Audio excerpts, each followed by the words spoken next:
Alright guys, second up, the Venerable Alice Pack. The pinnacle of military packs.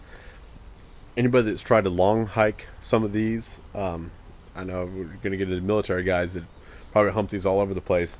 They have some newer Molly rigs that are a little bit more modular that use a plastic backing on them. I haven't met anyone that really likes those. I don't think they've quite nailed it down. Not to say that Alice is perfect, but the Alice has been tried and true. Many years of service. Now this is a large you're looking at right here.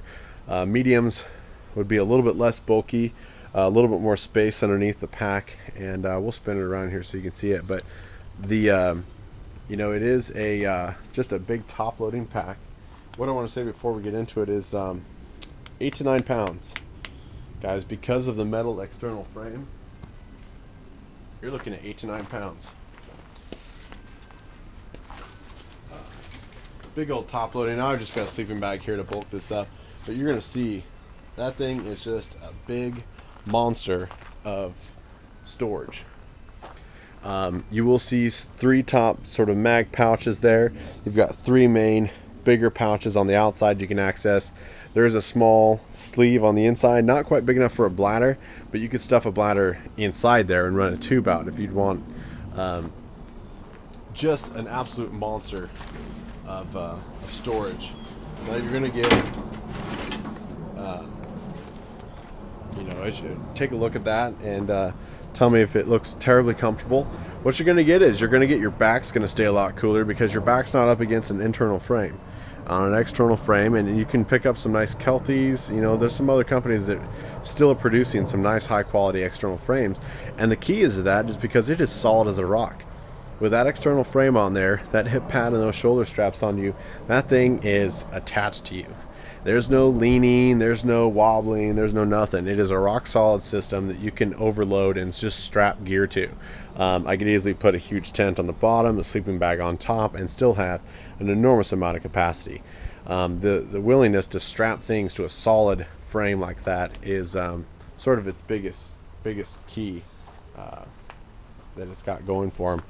Now obviously one of the things I'll see if you can see on here, we do have a shelf on here. Now this is removable. It helps you add some stuff to it, but with that sideways, you can clearly take your bag off, guys. You can take your bag off and you can just have that pack frame.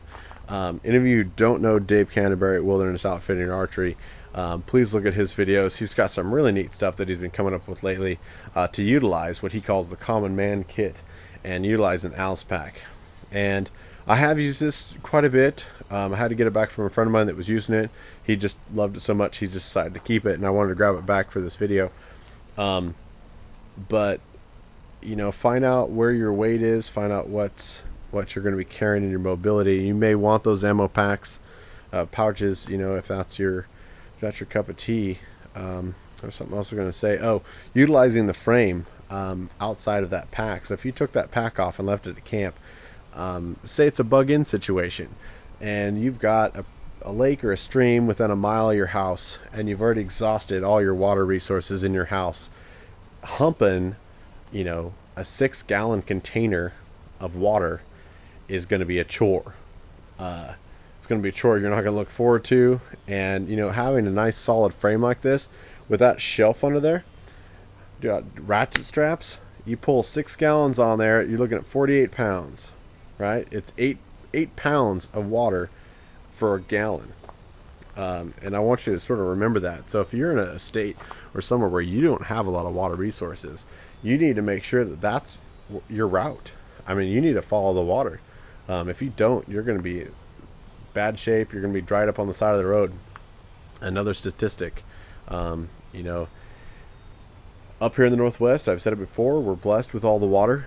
I mentioned earlier, and Cody Lundeen, was he was in a radio interview, and the DJ happened to mention, he's like, well, it doesn't rain all the time. He's like, last year we got about a month without rain, and that's true. In the summertime we do get little stretches, sometimes, and I think our record is probably 30 some days, just over a month. But we still have our lakes and rivers and snow melt and stuff. So water, although it's extremely important, isn't a deciding factor in where I go.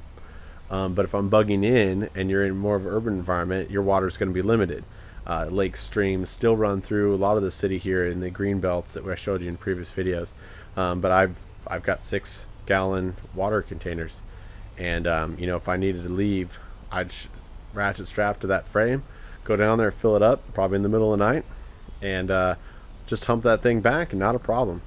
I've had that thing filled up probably easily 50 pounds before for some winter camping loadouts, and that's where its strength is going to be.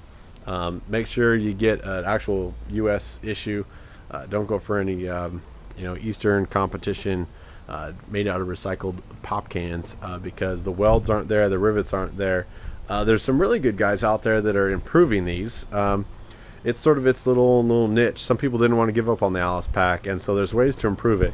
That kidney pad down there at the bottom, and the shoulder straps. There's a company called Tactical Tailor that's actually up here in the Northwest.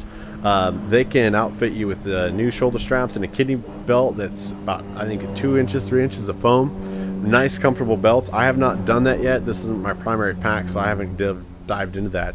And they also have what they call their Alice pack modifications. Everything from adding straps for e-tools to keep your e-tool on the side of your pack, to adding a hydration bladder on the side of your pack. They do some medium pack alterations, but what they'll do is they add 5 pouches across the top. They have an extension for the bottom, so you can add a, you know, sleeping bag or something to the bottom, and you can get them in multiple patterns or materials. And they've also got one where they just reinforce all the stitching. There are some rips and tears in this thing, but you know, for worse for wear, for being what it was, and as long as I had it, it's in pretty good shape, guys. And we're going to switch over to more of a civilian pack. Mentioned this in previous videos. You know, this is a great pack. Little outdated. You're not going to quite look like a tactical warrior out there and stick out like a sore thumb. But you start getting into more woodland camo stuff, and you know, you got to find out what kind of edge you want, and whether you want people assuming that you're the tactical guy with 8 knives and 6 handguns stuffed inside his pack. Because you know what, if they're putting you through, you know, security, or you're running through checkpoints, you know, you want to blend in. And I mentioned it in my clothing thing. And if you want to look like you're just some REI hippie wandering around the wilderness, you're not going to be a threat to them as much as some guy shows up in full camo and has got his, you know, tactical belt on, his LBV, and his rifle sticking out the top. And we'll continue on to more of a civilian pack.